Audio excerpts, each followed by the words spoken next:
So I've got,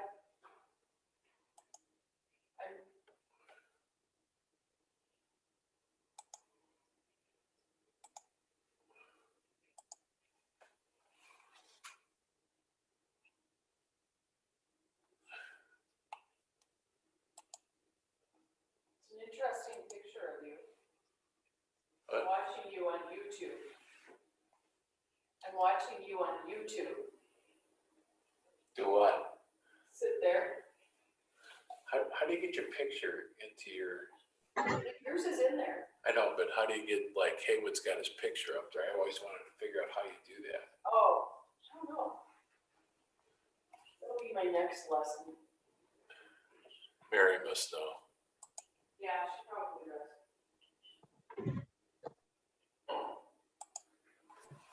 It's probably just like the background though. Yeah.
That works good. I just as a side note, I had to chuckle when Rick said, "Well, we've got all these people we have to train."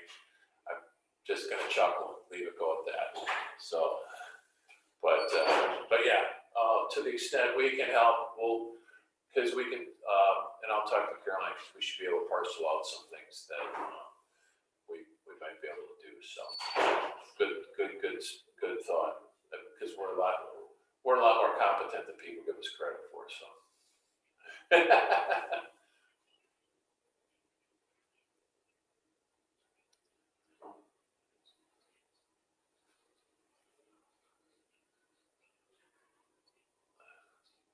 Yeah.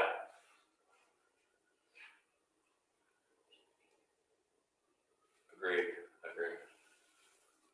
Yeah.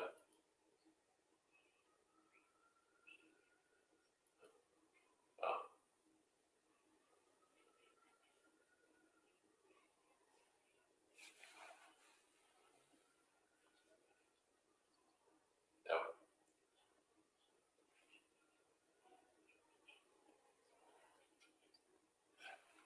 Not wrong. Be glad to. Yes, we are, and I'm carrying that flag with me. Okay.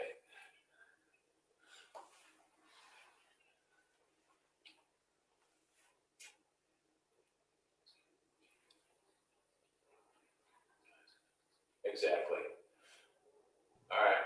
Hey, everybody. Thank you all for joining us this morning. We're going to give it just a couple more minutes, not too many though. Just a couple folks getting in who are joining me in now, and then we're going to kick it off. I'm going to go represent Wiki, the co-chair. He will have a chance to do Yes, I do. we will go into our guest speaker, who I'm excited to come back to us and so soon. So I really appreciate it for her coming right back and making sure we can have that important conversation. My pleasure. My apologies to the group for the technology issues last time. I was quite disappointed, but thank you all for having me back. Thank you. It's the world of virtual. It happens at least once a week. For some, it happens like never fails. They're like, one meeting's going to have some issues. Exactly.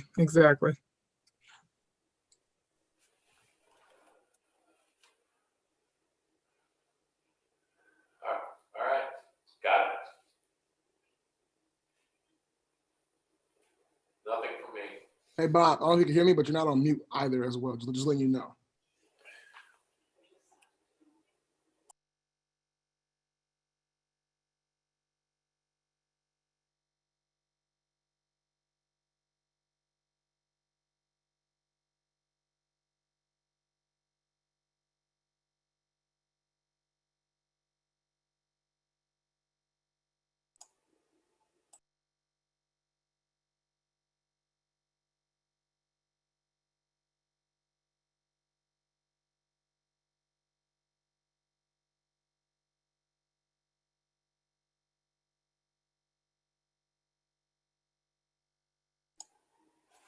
No, Kaylin, I really don't have anything this afternoon, just so we get this one done the way that we'd hoped the other day. That's my only thought.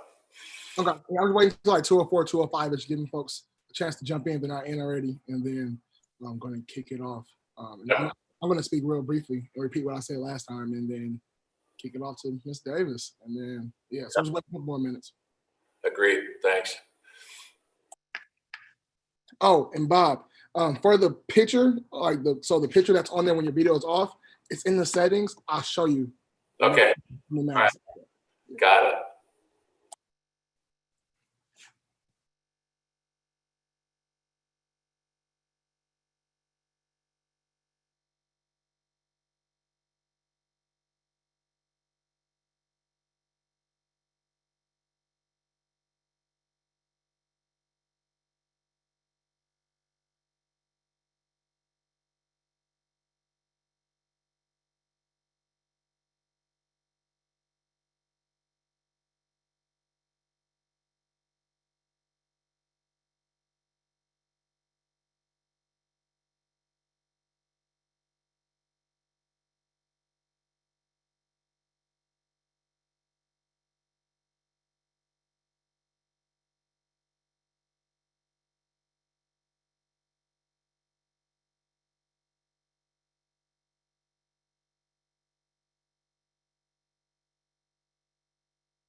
Okay, it is now 2:05.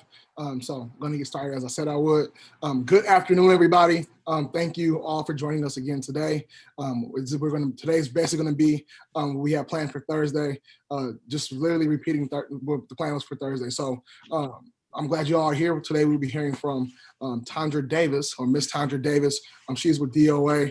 She is our person that I know for me, I go to whenever there's any questions around supplier diversity, and when it comes to diversity and inclusion within the administration. She is definitely someone who I would say is an expert in the field, and I know many others will, who is doing the work, and she's the one that we can go to for information around what is working, to figure out what's actually happening now in the state, but also talking to her about how we can partner and what we can do to help support the work she does. I know last time she was with us, she talked about things the governor's proposing in the budget to help expand the work she does and improve the work that she does. So we're here to talk to you about what we can do, what we can support, but also some things that just, some things we may need to look at that we're not looking at now that need to have a good look and some support behind it. So with that being said, just double checking, Representative Wiki, anything to add before we get started? Oh, okay. So Ms. Davis, is your show. All right, awesome. Again, I want to apologize to the group. I know more people have joined for our kind of fiasco this past Thursday, but I'm so happy to be here today to speak to you about supplier diversity. What I prepared today is kind of a short presentation on kind of what the program does, what we do, what our mission, charge, and type vision is, and also to give you a bit more understanding of some of the benefits of being certified so that you can really understand how the program works. And I'm hoping beyond that, that we can talk a little bit about how you can help supplier diversity, as well as open it up to questions, because I know that you know, some of the concepts, some of the things that we do, it's not well known perhaps how we fit into the system. So with that, again, I'm Tondra Davis, and I'm the director of the Supplier Diversity Program here with the state of Wisconsin. Our program, just so you kind of get a picture of it, we're housed within the Department of Administration, the Division of Enterprise Operations. So working in that program, I've been in the role for about a year and a half. And as the director, I have 2 staff members, and they are certification specialists. In our program, we have we're approaching 1,300 certifications. So those 2 specialists, their primary role is to make sure that those businesses that are applying new are certified, as well as those who need to recertify. They work through all of that process at my direction. So what is our mission? The mission of our program is that we certify minority-owned, service-disabled, veteran-owned, and then also women-owned businesses. And we do that so that they can have a better opportunity to do business with the state of Wisconsin. And if those MBs and DVBs are able to do business with the state of Wisconsin, they help Wisconsin achieve its diverse spending goal, which I'll talk to you about what those numbers are. And so when I say that we certify, we're basically authenticating that that business is owned by that diverse population or targeted population. Not only that they're owned, but they have to be managed and controlled. And also that business needs to have a useful business function. And literally by that, we mean that the business has customers. So they're not new to the game, in that they've never had a customer. We want to make sure that when we do contracts with people, that they know what they're doing, right? So serving a useful business function. As you delve a little bit more into that mission, I spoke of having a better opportunity, and also spoke of diverse spend goals. Now, by saying that they have a better opportunity to do business with the state of Wisconsin, what we're really talking about is that the state has statutory goals around purchasing with our MBEs, and also with purchasing with our disabled veteran-owned businesses. And so that goal is 5% for MBEs and 1% for DVBs. And, you know, I want to emphasize that it is a goal. It's not a set aside, nor is it a requirement. So it is a goal. We say, hey, this is what we'd like to do. And we certainly try to reach for it. Now, and that goal is basically outlined in our state statutes. And I want to read it to you because I think it gives kind of a clear picture of the framework that supplier diversity has to operate within. So it's state statute 16.75 sub 3M sub B2. And this is the MBE portion. It's similar language also for DVB, but with a different goal. So it says the department, any agency to which the department delegates purchasing authority under section 16.71 sub 1, and any agency making purchases under chapter 16.74 shall attempt to ensure. I'm going to repeat that. Shall attempt to ensure. Because of that language is why we say it's a goal. So they shall attempt to ensure that 5% of the total amount expended under this subchapter which is Chapter 16, in each fiscal year is paid to minority businesses. And so we have a 5% spending goal, purchasing goal with our MBEs. And as I said, there's similar language in sub 3 of that same area of code, state statutes that deals with our disabled owned veterans. But that goal for them is 1%. Now, Chapter 16 spend is what we consider to calculate the state's spending goal. And also their diverse spend goal is what I should say. What happens is we also have language in the statutes that allow a permissive 5% bid preference to our MBEs and DVBs. And this kind of is in the statutes to help them, as I said before, to have a better opportunity. So this allows, since Wisconsin buys on low bid, it allows our diverse suppliers to be able to bid 5% over the low bid amount and still be awarded the contract. So, and I will emphasize that it is a permissive 5%. So, pay attention to the language I'm using. With that, it was kind of funny when I first came into my role in October of 2019. I think only about 2 to 3 weeks later, the governor issued Executive Order number 59 relating to diversity, equity, and inclusion in state government. And it was really curious that one of the subsections there directly related to my position and called my position out. So right away, we received a vision of what our program should be doing. And the thing that it says that the Director of Supplier Diversity shall do, actually I'm going to read it. It says, to advance progress towards meeting Wisconsin supplier diversity goals, the Department of Administration's Director of Supplier Diversity shall assess and improve current procurement and contracting processes and develop new relationships and strategies to create and foster opportunities for businesses owned or operated by racial and ethnic minorities, women, and veterans. So that really is kind of our vision.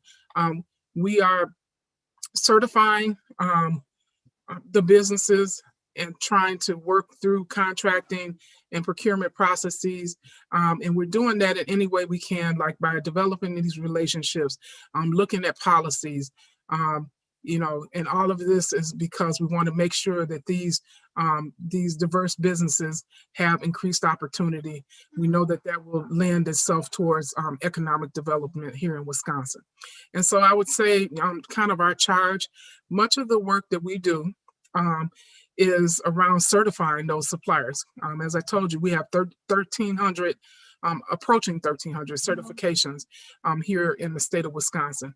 So we spend time, of course, doing that, because as we increase the pool of businesses that are certified, then our agencies and our campuses will have opportunity to pull from this diverse supply and be able to choose more often businesses to work with. So we want to eliminate I can't find someone to do the particular thing that they need done.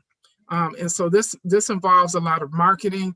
It involves a lot of recruitment, education, training. And in fact, just before I came to this, I was presenting on the MBE program too as a webinar. So another thing that we do, I'm kind of in the charge of what we do, is we, of course, to get that state spend number, we have to communicate and work with all of the state campuses, all the state agencies, as well as the campuses to kind of tabulate, analyze, and work with them. I've been spending quite a bit of time lately working with agencies. We initially, when I came on, we would analyze the state spend annually. So you can imagine if you only balance your checkbook once a year, some things could go missed. You could be overspending, in vehicle maintenance, and you may not realize it, and then the end of the year is gone, and there you go. So, or In the case of, supplier diversity, we could have agencies who are not meeting the goal, who are not even projected to meet the goal, and they don't even realize it until the year is over. So we've started to do that, tabulate those numbers monthly. And so with that, we share through our Secretary's office, Secretary Joel Brennan. As he meets with agencies, he is sharing those diverse spend numbers with them, what the projections are. And we've had opportunity to meet with several agencies who don't appear to be on target to meet the goal, and try to help them because, our program, we don't have a stick, nor do we want to use a stick. We want to encourage people, and we want to make this a part of who people are and what they do. Because we can't look over everyone's shoulder, 24/7. We wanted to make it, something that they want to do. And so the agencies we met with, we've had really, really good success, and they seem to be very interested in trying to see what they can do to meet their goal. So us with these state spend numbers, it's all about developing the relationships with our agencies, of course, gathering the data. Also, as we look and we see, we're saying, hey, what policies can we develop that will help get improved spend? What processes can we improve to help our businesses come on board and be certified? And I just briefly kind of want to mention, that continuous process improvement is really something that I value.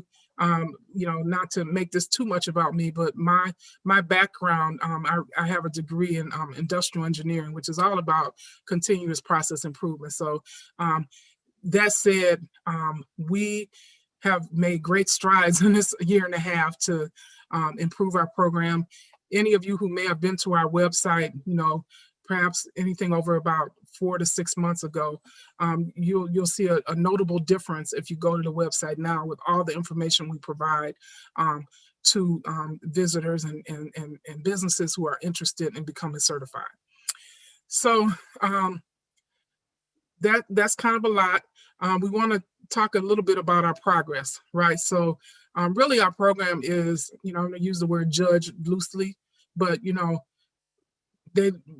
everyone looks to us to see, well, how are we doing in terms of our diverse spend, right? And so we're very, very proud to say that since the MBE program has been in existence since 1983. So we met our MBE spend goal for the first time in 6 years in fiscal year 20. And so we had a 5.35% with our MBE. So we're very, very excited about that. And you should know that the goal had only been met 4 times previously in that great span of time. So this is something very notable.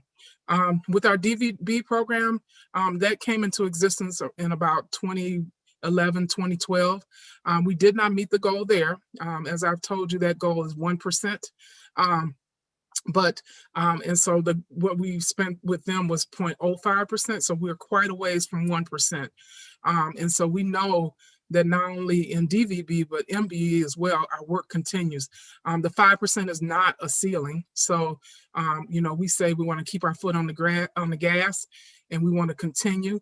Our overall diverse spend for both DVB and MBE was 5.4% last fiscal year, not the 6% that the state has a goal of.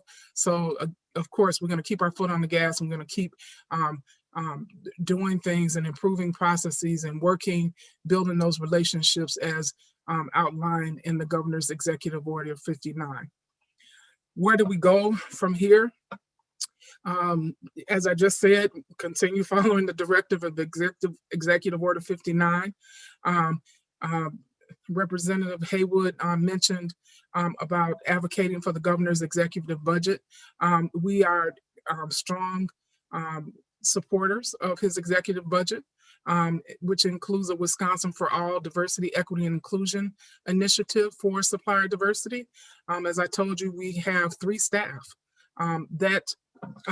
well, I think I'm getting a little bit ahead of myself, but first of all, that in his initiative in the budget, it allows for program expansion. So it would add a disabled-owned veteran. sorry, a disabled-owned business enterprise. So now we currently have the disabled veterans. This would expand it to all disabled would be able to be a part of the program. And then we would have a certification for LGBT-owned business enterprises. So, so we would expand our program. We would remove all fees. Currently for our MBE program, that is free. But the other two that we currently have on our certification is WBE and DVB. Those both are $150 for a 3-year period. So it would eliminate those fees. And it would increase our diverse spend to 10%. Now we would keep 5% with the MBEs and then have the remaining 5% kind of spread out amongst other certification types. So, and then the things I'm most excited about, because we certainly want to serve the state of Wisconsin and our diverse businesses, is that it would add 3 positions to supplier diversity. As I said, you know, we have 3 staff, two certification specialists, and then we have myself as director. So if it's not certifying the business, then likely it's under my purview to get done. And you know, I'm getting tired. No, but to go further with that, by adding those positions and giving us additional resources, it's going to help us increase our outreach and our marketing. It's going to help us do better data management, contract compliance, work with our businesses to be a kind of a resource specialist for them. So those are kind of the great ideas we have for those positions. This is, you know, quite a large charge, quite a large undertaking, what we do in supplier diversity, but we know that our businesses need our program, and so we're just really hoping that the initiatives in the governor's budget will be supported. In terms of how can the Speaker's Task Force assist us in improving the reach and the effectiveness of our program. Number one, I'd say to advocate for the governor's budget. Certainly, I think having those additional resources are going to go far with us being able to expand the reach of the program and improve our services for diverse suppliers.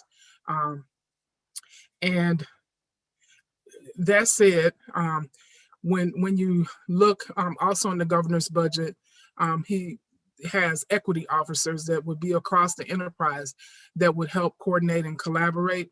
We are definitely supportive of that in terms of, you know, having that go-to person within each agency to be able to work through some of these things, because sometimes you know, in building these relationships, you know, it takes time to even figure out who in the world you should be talking to and trying to maintain that relationship.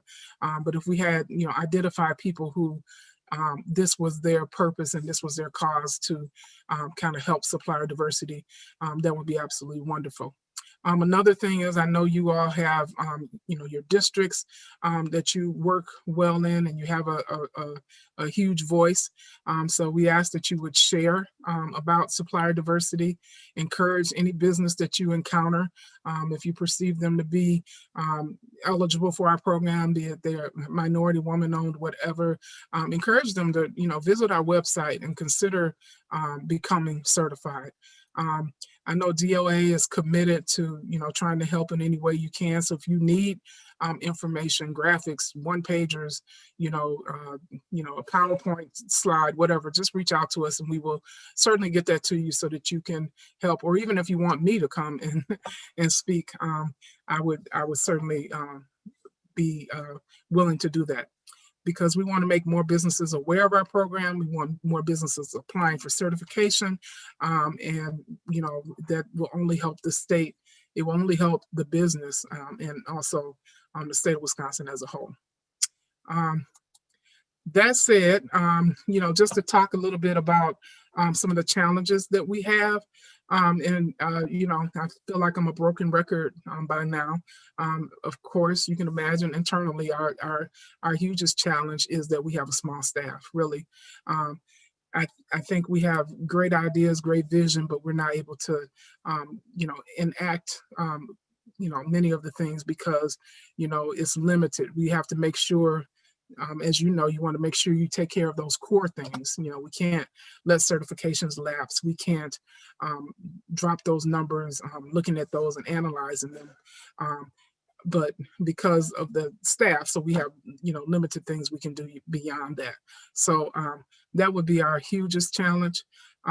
Externally, having full support across the board, across the enterprise, is another challenge that we have. We sit in a spot, and me as director, there's only so much authority that you have. We certainly, I believe in using carrots, developing relationships to try to, woo people into to helping us. And I've seen, some great outcomes with that. So that's kind of, what we do, but we want to, continue to develop those relationships. But again, to speak of the governor's budget, having equity officers would certainly help us with fostering those relationships. And I spoke to you a little bit about, in terms of, just to expand what challenges, if you think in terms of the businesses, one challenge that comes forth from our businesses is kind of the chicken or the egg, which came first. In the way we have our procurement system, you need experience to get contracts, but at the same time, you can't get contracts because you don't have experience. So that's something we hear from our businesses, frequently. And then also, I talked about goal, I talked about permissive, those kind of things don't lend themselves towards, really making requirements that certain things get done around supplier diversity. So I think I've spoken enough for right now. I'd love to hear from you all and see what questions you might have, comments or ideas, so that, start this conversation. Tandra, Dr. Eve Hall, I used to run the African American Chamber of Commerce of Wisconsin. And so, the continued conversation has always been around the percentage, that 5%, which it sounds like it's been increased to 6% now. Is that? That is not the case. So we oftentimes when people spoke of 5%, they were really, really targeting the MBE percentage. But it's since I won't say right at 2012, the DVB program had a 1% implemented sometime after 2012. So there's a 5% goal with our MBEs and a 1% goal with our DVBs. And so that's what I was doing when I said 6%. Is adding those numbers together. But we did meet our goal for our MBEs, which was 5%. Right, because that's always been a challenge just to even get to 5%. Yes, absolutely. So what are your strategies now to make sure that we continuously make 5% and beyond, actually, especially I think given more focus on strengthening businesses that are diverse? Right. So my strategies, and I think those are some that worked early on. Anything in this program really has to be multi-pronged, right? You can't just do one thing and, wait 2 years and see if it works. I'm trying to do quite a few things, but I would say first and foremost, what we're trying to do is we're working with agencies because they're the ones who are making the majority of the spend, right? So we've been working with agencies, those purchasing agents, and speaking to them about policies and considering our minority businesses and DVBs, our diverse businesses. So another thing is, like I said, with the data collection, it really, doing things annually, that really presented an issue that I think people weren't aware of. So by doing it monthly, we're able to, we're not recalling on people's memory, and we're also getting that data in their face right away to say, hey, this is what your spend is, right? And so that they have time to kind of calibrate. We shared the number of spend. So last year, fiscal year, we spent about $137 million with our EE program, right? And that would be, or for diverse businesses, we spent $137 million. I'm going to throw some numbers at you. I hope it doesn't confuse you. So forget the 137 for now, right? But if you look at last fiscal year, the entire fiscal year for our goods and services only, right? There are other elements that I can talk to you about if you're interested that go into that supplier diversity percentage. But just for our goods and services last year, we spent $95 million, right? If you look at this current fiscal year, through February, we had already spent $97 million. So we're ahead by like 3 or 4 months than we were last year. I would imagine we're going to have more spend because some of the easing of COVID, but all of this is projections, right? Because right now I don't know. We don't know exactly what agencies will spend, but it's super exciting to know. Not only we look at this percentage, but the thing I like to look at is how much money are we spending. I presented a table to a group of our agencies, I believe, and we have been for 4 years kind of on a hold of about $120 million spent with our MBEs. And so last year we were able to, the total number now, and like I said, I hope I'm not confusing it, went up to $137 million. That's a $17 million jump in a year. So that is exciting. So the number of dollars spent, and so we're on track to have our number of dollars spent with our MBEs increase. Did I answer your question? That's fine. Okay, good. Any other questions? And Representative Haywood, I don't mean to overstep you. If you want to facilitate this, jump right in. It was your show, so it's your show. Okay. I do have 2 questions though. Sure. So one, thank you again for the wonderful presentation. We really appreciate it. So 2 questions are, you spoke to internal challenges you all have within the department about process stuff. But when it comes to external challenges you may face when it comes to actually engaging with business owners, recruiting or the certification process, or I know from time to time when we have talked to business owners ourselves as electeds or community leaders, we've heard reasons why they don't want to get certified or reasons why they couldn't, or just certain myths that may be involved with it. So what external challenges do you see us facing at the state level when it comes to getting these businesses becoming part of the program and take advantage of the program, whether it be on their end or what are they seeing as problems as well? Right. I think for a lot of years, Representative Haywood, me coming into the program, I feel like, and what I've heard and experienced, a lot of businesses kind of had the idea that once you become certified, all this business is just going to come your way, right? And realize that you have to work for it. And so one huge thing that I make sure that I say in any outreach opportunity that I have is, we've adopted the phrase bid, win, perform. In order to get state contracts, you have to bid. So there's work that needs to be done. You can't just, sit and just wait for it to come your way. So I think because businesses had that perception, that many of them could be disappointed because, they thought once I get certified, I'm going to get all this business, and it didn't necessarily happen that way. And so we've been trying to alleviate that myth and let them know that, no, you do need to bid. We've been working with our state purchasing agents, with DFD, and in just a second, I'm going to explain the whole number that comes forth with the supplier diversity spend. But we've been working with those agencies that are part of that number to look at their policies, to look at and make sure that when it is applicable, that they're applying this permissive 5% bid preference. So the state diverse spend made of 4 elements, right? I talked to you about the goods and services. So each agency, just in general, the goods and services that they purchase under Chapter 16, those are included in our diverse spend number.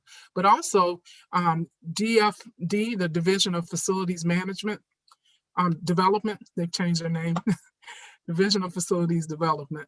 And what they deal with is vertical building, vertical building. So like when we do new construction projects and things like that, that's what they do, or renovating things. So they do that.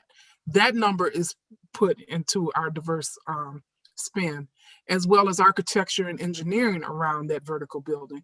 And then also the Department of Transportation, you know, many of their projects are 80% federally funded and 20% state funded, right? So the state side of that spend is included in our diverse spend number. So you got those 4 elements: architecture and engineering for DFD, construction for DFD, DOT state highways, as well as general procurement of goods and services statewide. So those are all the elements that go into it. The goods and services number, you know, a lot of people want to point finger at our agencies. And these numbers, you know, I don't know exact numbers off the top of my head, but what I will tell you is agencies are, if you look at them overall, now I will, you know, tell you that there are agencies who don't even have a 0.5% spend, right? You look at go to our website, you can find our report there. But overall, you know, we had roughly, by our agencies, you put them all together, they had an 8% spend. But their number for goods and services knocked down a bit because on university campuses, their spend was like 1.26%. So just imagine, so that number went down for agencies and for goods and services because of the UW side, the campus side. So if you look at last year with construction, DFD construction, we met the goal. Now, we met that goal. It's largely, you know, I'm super excited that we met it. But for the first time in, you know, and of course, there's always turnover in state government and things like that. But in the memory of the people who were there, they had not heard of a prime contractor getting a contract so large. So Greenfire, they got a $13 million construction contract and a $3 million construction contract. Now they're MBEs, Native American. And so that boosted their number so that DFD had like a approaching 6.5% spend last year around construction. They didn't do so well in their architecture and engineering. That was only roughly a little over 2%. And then you go to DOT for last year, and they had about a 3.25, and these are all estimated numbers, but it was 3-point-something%. So you can see agencies, we met the goal. UW did not. The DFD construction met the goal, largely because of those huge contracts that were won by one supplier. We did not meet the goal with architecture and engineering last fiscal year, nor did we meet it with DOT highways. So, you know, if you look at that number, you know, it's kind of complex to look at, but, you know, adding the numbers, you know, based upon like how much spend we have with each of them, it all pointed to we did actually meet the goal, but, you know, there's work to do, right?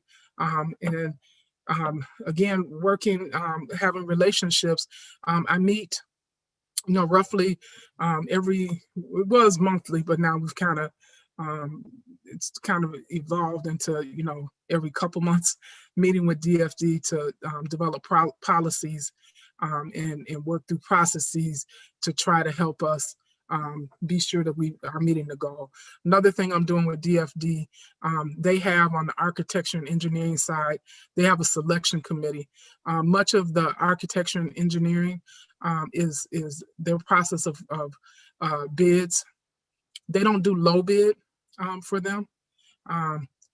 For them, it's a selection process, as the name of the committee. I am not on the committee, but I like to say I'm advised to the committee. So when the committee meets, I go. And, we have a list and I say, hey, what's going on with this MB? Why did you not choose them? And so we're keeping it at the forefront of their mind.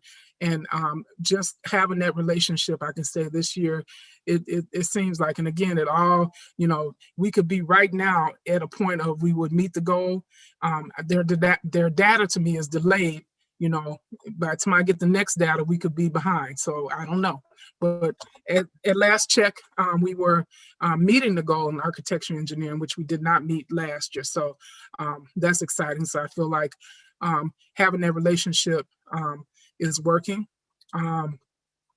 And, we're prepared because we had that $16 million with Greenfire last year. We don't have a large project like that thus far that has been awarded to construction. So, we're definitely trying to, figure out, what we can do there. One thing we're doing is we're trying to work with some of those construction contractors. There are several who have approached us, and we're having conversations about doing what's called a joint venture. I said something about chicken and the egg experience. When you think about a joint venture, what happens is you take a diverse supplier, pair them with a non-diverse supplier, and then that way you can get the diverse suppliers bid preference, right? Because if they create this entity and it's at least 51% owned by that minority or disabled veteran, you can leverage their bid preference with the majority supplier's experience. And this is a way that they can come on board and perhaps bid on construction projects and become, it will help them gain the experience. It will help them be able to increase their bonding levels so that they can, not only depend on getting subcontracts and saying, well, the primes aren't putting us down to subcontractors, but they can, in essence, bid on their own things and be primes. So that is something that we're working on the construction end. And, all of these things is not, it's not lickety split by any means. It's taking time, but we're certainly committed to working on them.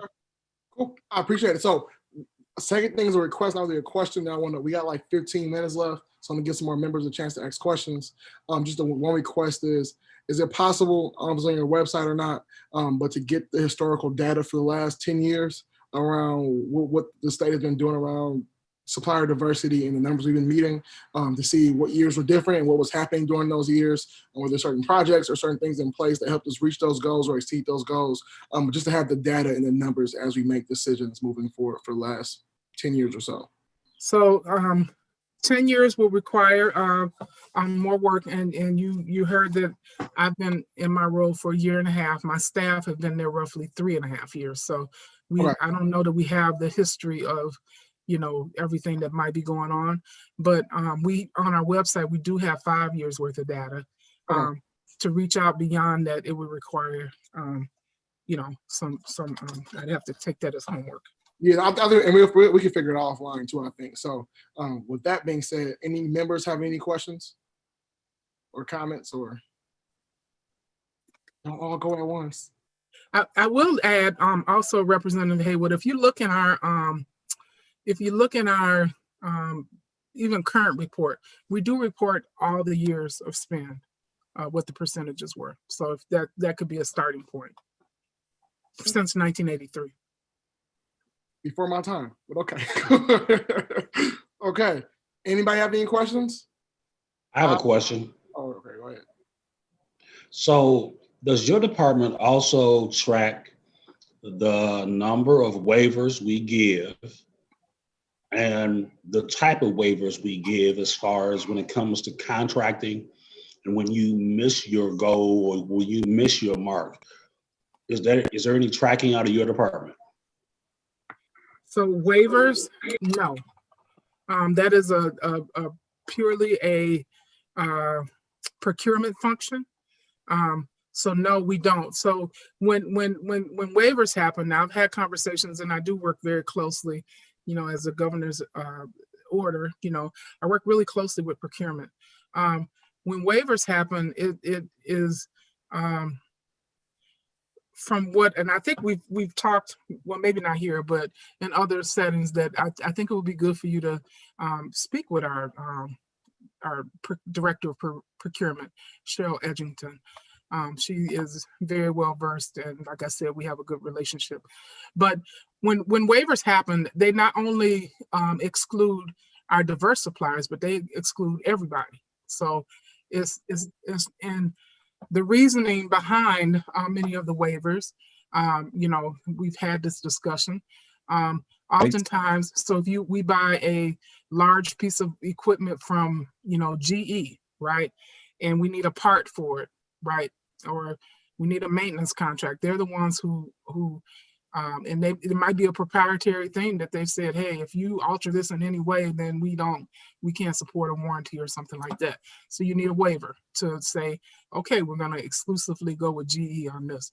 Another reason, often, per my discussion with her, that waivers occur is because state contracts, when we do the contract, they're usually for multiple years, but when the contract is getting ready to expire, perhaps, procurement is not, at the point where they can say, hey, we're ready to put this out, and that they'll get all the information and bids back in time to have that contract or that service that the state needs continue.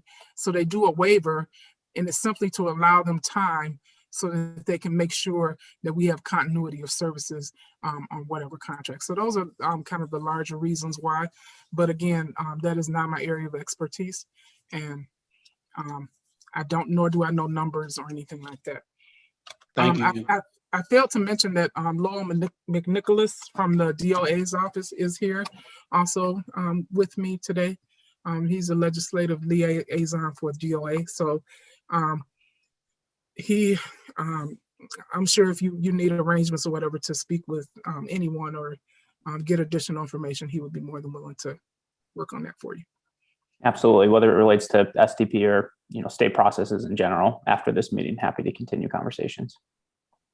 So, Ms. Davis, so when you go out and you find, the 5% and 6% participation, what happens when you don't find the vendors and the contracting and the talent or the companies? Do you have tracking of when you don't find those partners you need? And, when you don't find that, what are we doing to cultivate for the next opportunity so that smaller minority-owned businesses or, vendors or services will be in the pipeline the next time that particular skill set, talent, service is needed? Okay, I think that's a good question. The purview that we have, especially with limited resources. So you got to imagine all these 50 plus state agencies and campuses, they each do their own procurement. There is no way currently with our staff that we're able to be a part of each of their procurements. I work with DFD with construction and architecture and engineering because they have a large spend and usually larger projects, so we can kind of be more involved in those. But each agency is doing their own procurement. When they don't, and keep in mind, this is all a goal.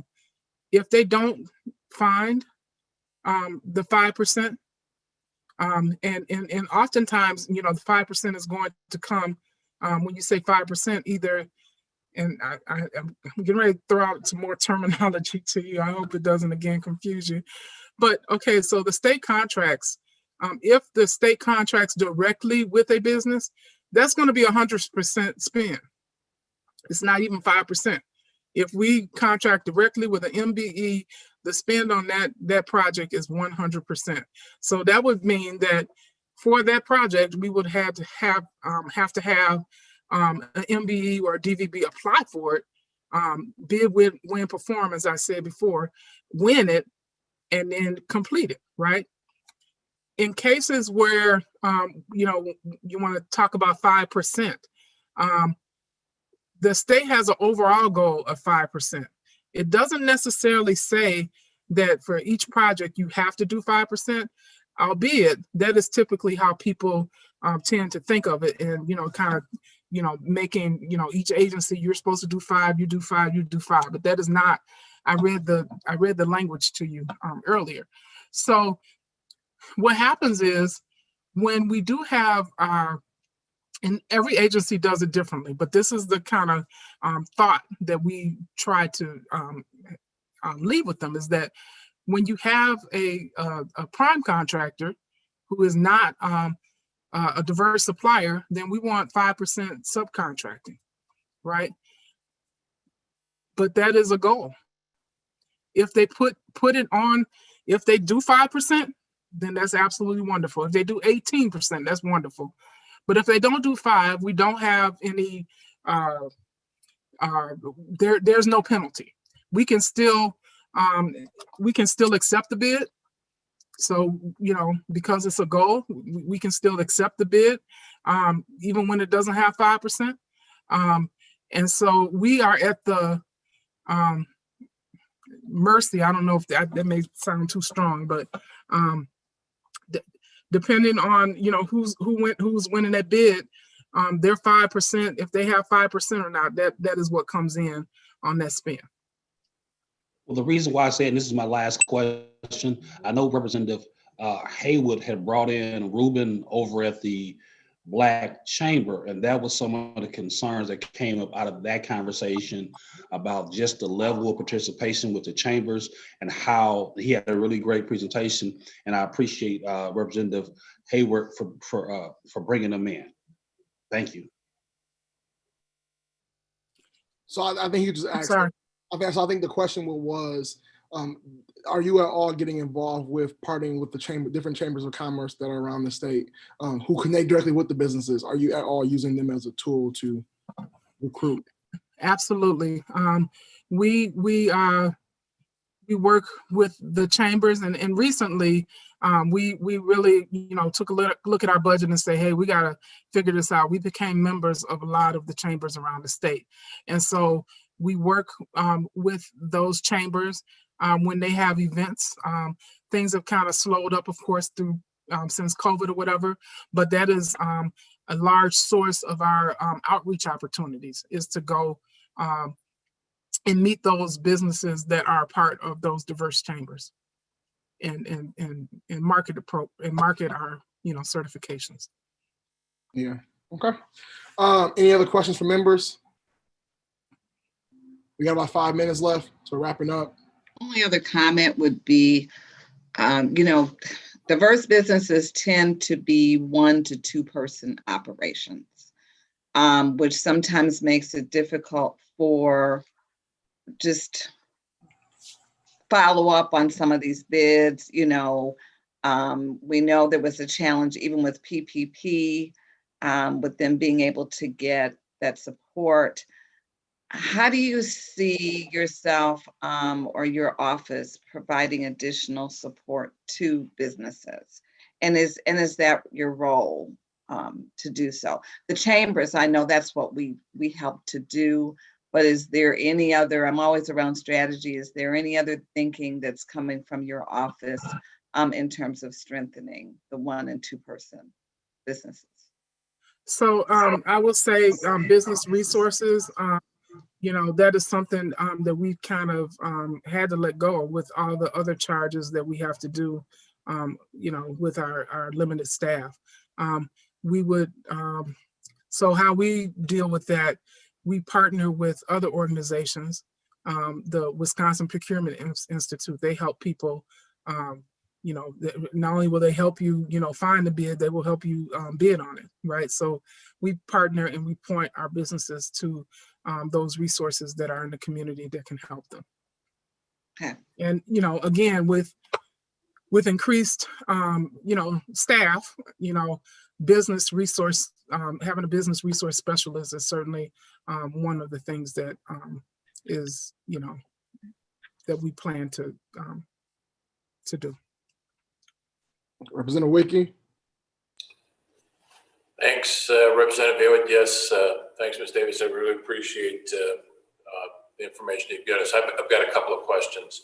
Sure. Just clarify for me. So you mentioned when you say something like a $97 million spend, are you talking about that's 5% of, let's say, $1.9 billion in whatever the agencies or whatever was spent by the government total? And so you're referencing the fiscal year 21 spend that we have thus far, or I just want to clarify what you mean by spend, because okay, I mean, sure, absolutely. We're looking at an $84 billion budget, so I'm just trying to relate. Right, sure. My number. Understood. So when I say spend, all of our program operates around Chapter 16. So the spend that is included in Chapter 16, and usually when I probably should have said diverse spend. So we've had 90 of all the, billions of dollars that have been spent thus far in Chapter 16 spend, 97 million of it as of the end of February was validated by our agencies and UW campuses as diverse spend. Okay, that's okay. Is that helpful? Yeah, I just look at, I apply the percentage backwards the other way just to try to get a feel. No, you're not going to get it that way. It's only Chapter 16.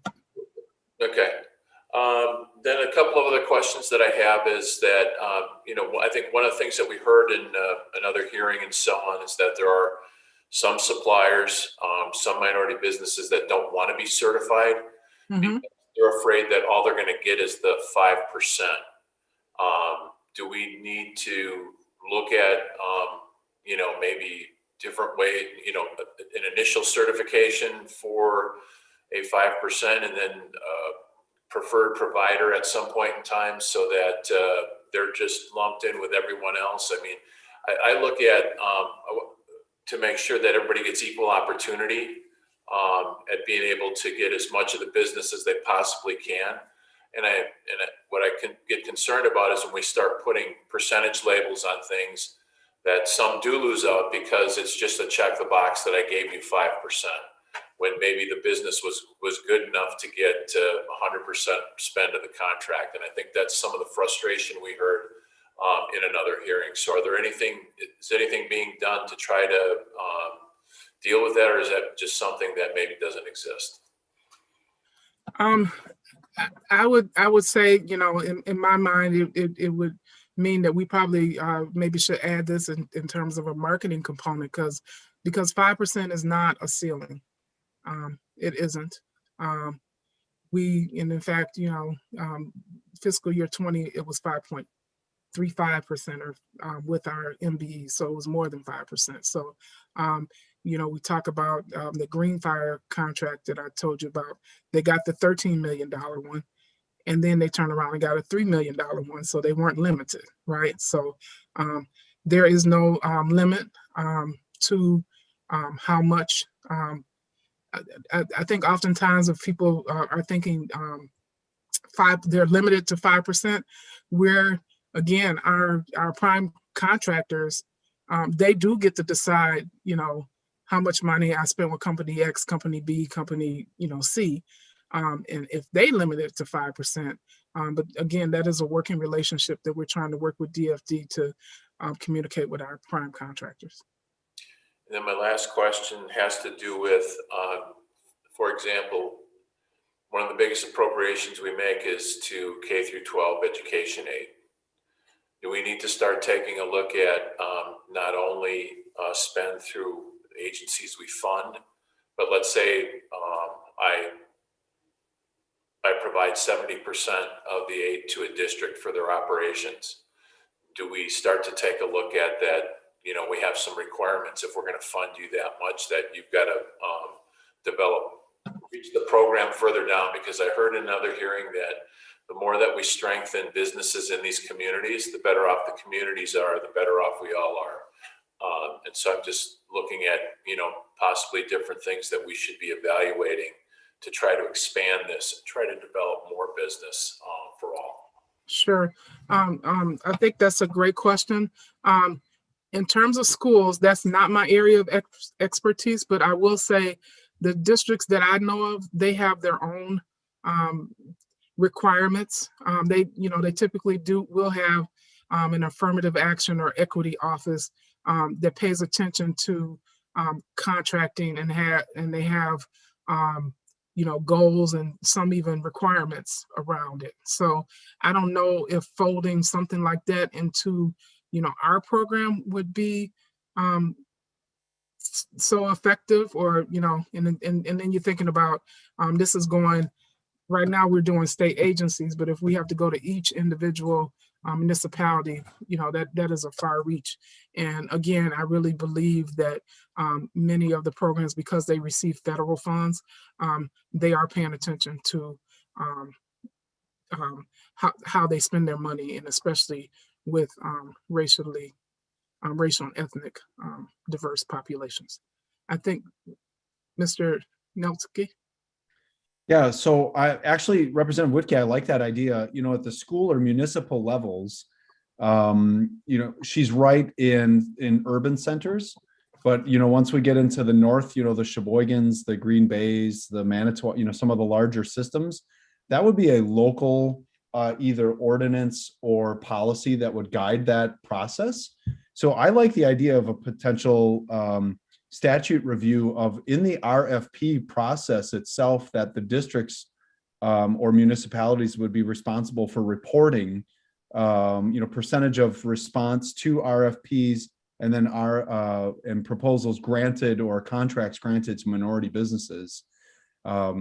Just so that we have a reporting structure to that, because right now we would be reacting to all of that type of data. And I think that would be a proactive strategy that the state could put into place, where it's not a requirement that a dollar amount is spent, but instead that in the RFP or accrual process, that there are steps that's being measured. We see school districts already dancing to a different beat when we say that they're going to just have to report out how many youth apprenticeships they are offering and have on their state report card without being held account to it. So it's a very positive nudge for those systems. So I think that's a great idea. Okay. And with that being said, we are now past 3 o'clock, and I want to respect everyone's time. But thank you all for being here today. It was a wonderful discussion. Thank you again to our director and our legislative liaison. We really appreciate you both coming with us today. And we hope to be able to reach out to you in the future and get help as well. But I know I definitely appreciate the conversation. Conversation was great. And for members who have questions or comments or want to know more who didn't get a chance to within this hour, please send them to me. I'd love to connect with Tandra or DOA and figure out how we can get that answered. And I'm typing our website in case you would like to go there and take a look in the chat. All right. Thank you. It was my pleasure. Bob, anything before we close? Thank you very much. We really appreciate it. Okay. All right, everybody. Okay, Ted. All right, everybody. Thank you so much, and see you all very, very soon. Be well.